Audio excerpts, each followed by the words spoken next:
One of the most common questions I get asked about the game room is, man, where did you get those amazing Nintendo cabinets, the game cases, the kiosks, whatever you want to call them, that are in my background of my videos? How did you get them? How much did you get them for? And what is the backstory? So today, that's what I want to do. I want to talk about these amazing pieces, one of my favorite pieces in my collection, how I got them, and a little bit more of the story behind these Nintendo cases.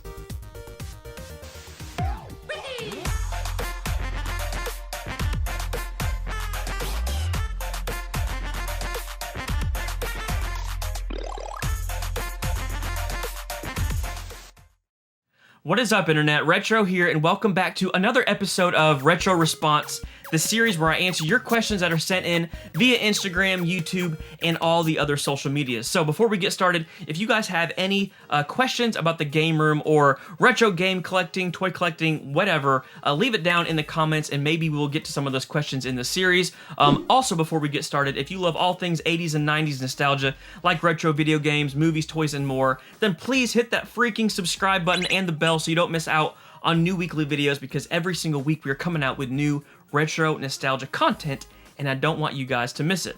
So this week's question came in from Joe2988, and he asked, what is the story behind the Nintendo cabinets and how did you get them?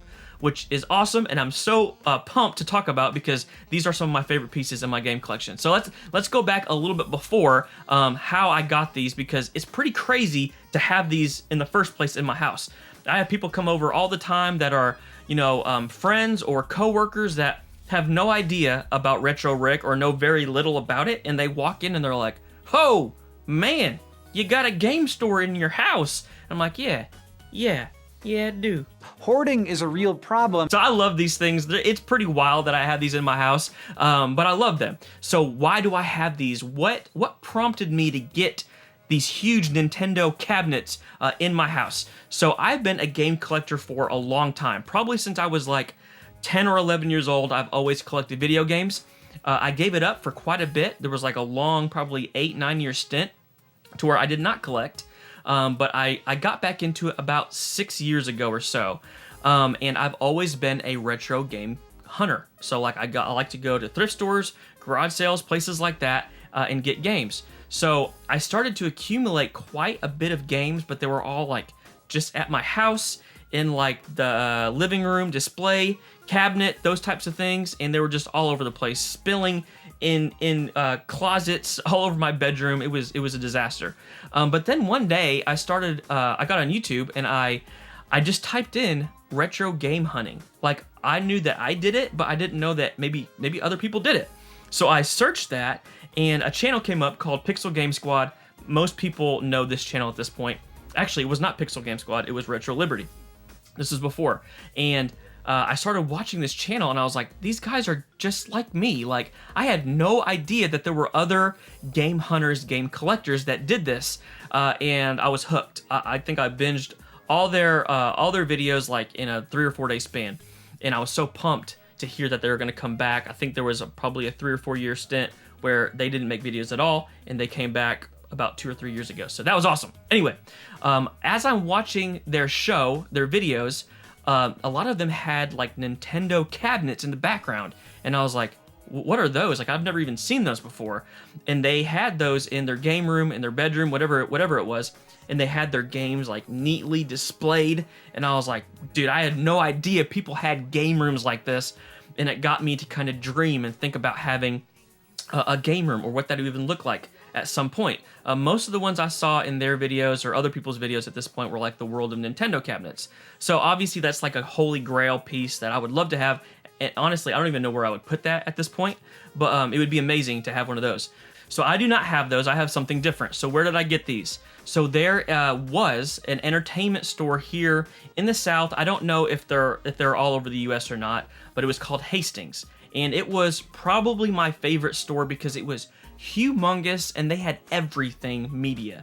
They had CDs, they had DVDs, they had video games you could rent, you could buy. They had a huge like novelty section. They had posters, and you could spend literally 2-3 hours just walking around this place and just seeing a bunch of really cool stuff. So about, I think 4 or 5 years ago, it went bankrupt and it closed, which was a huge bummer to begin with. I just was like, dang it, I love this store. Me and my friends would always go there and literally just hang out. You could drink coffee, you could do a bunch of different things there. So huge bummer. But as I was going there for like their end of, their last couple days, last couple weeks sale, they were selling everything. And one of the signs said all fixtures were going to be sold. And I was like, I think they have a couple Nintendo cabinets there. So I went there and I looked at them and I'm like, man, is this crazy to even think about getting? Because these things are massive. They are not small. Especially in here, there's only 8-foot ceilings in this room. In my other house, there was 9-foot ceilings. So it is a tight squeeze to get these in here right now. But I started to think, man, can I do this? Like, can I get these Nintendo cabinets? So I asked my wife and I was like, what do you think? And she knew, she's amazing. She knew that I had always wanted something like this for my game room, or at this point I didn't even have a game room. I just had our bedroom. So she let me get one of these cabinets. Actually, I got 2 cabinets. I'll get to that later. But we were only able to fit 1 cabinet into our room. I'm kind of jumping ahead. But anyway, so I asked the manager, I was like, hey, I'm interested in these cabinets. How much are they? And they weren't even priced. He came over and he was like, give me $100 a cabinet. Like $100. You want $100 for 1 cabinet? Yeah. I was like, well, I really want the one with the TV. How much is that one? $100. I was like, really? $100? He's like, yes. So I got both of these cabinets for $100 each, which I thought was a steal. So $200 all in, and I got these amazing cabinets. Now, it wasn't just that simple. I had to disassemble these things. And it's kind of hard to explain, but basically all of these are like, they were linked together with other cabinets. So there were not just these. There was like Xbox ones, PlayStation ones, Wii ones as well. And they were all like interconnected. They're all modular. They all like come apart. So I thought it was going to be like a 2-hour deal. And I get my buddy Seth. Seth, if you're watching, I know you'll remember this well, to come help me. And we spent the next 3 days at Hastings disassembling these, because they were like not just at the end, they were like intertwined within the other game cases. So we had to take apart multiple game cases to get to these, and it was a horror story, but we finally got them, disassembled them all, put them in, I think it was his van. I can't even remember, but it was a tough thing. There was many points that I was like, I don't even think I want to do this anymore. But thankfully, it happened, and we got them here. So there's the 2 cabinets. One has a TV and the small little Nintendo marquee, and this one has the big Nintendo marquee. I actually have additional marquees, a couple Nintendo ones, and then I have one that says like video game systems or something like that. I've never used that one, but I thought I'd take it because they were going to throw it away anyways. So I took that as well.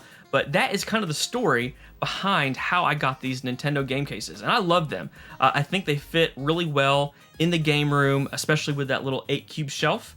But it just holds all my games really, really well. And I like things to be pretty organized. I'm a little OCD about those types of things. So I think they look amazing. Y'all tell me what you think. Some of my memories about these things are playing these at Walmart, at KB Toys, in these kiosks that were so high. Do you remember these kiosks that you just had to like break your neck and look straight up to try to play these games? And I remember specifically playing Banjo-Kazooie. I asked my parents to go to Walmart like every day for a month because I just wanted to play Banjo-Kazooie until I actually got it. In fact, question of the video, tell me down below, what game do you remember playing at KB Toys or Walmart on one of these kiosks back in the day? But that is the story. That is how I got these. They're amazing. I love them. I hope to have them forever. I'm sure at some point Retro Rick and game collecting will die for me at some point. I hope not, but probably it will. So I don't know what I'll do with them after that. But guys, that's the story. If you enjoyed the video, if you would, like the video and comment below again what game you remember playing back in the day on one of these kiosks or on a kiosk that is similar to these. Again, thanks for hanging out. Until next time, peace.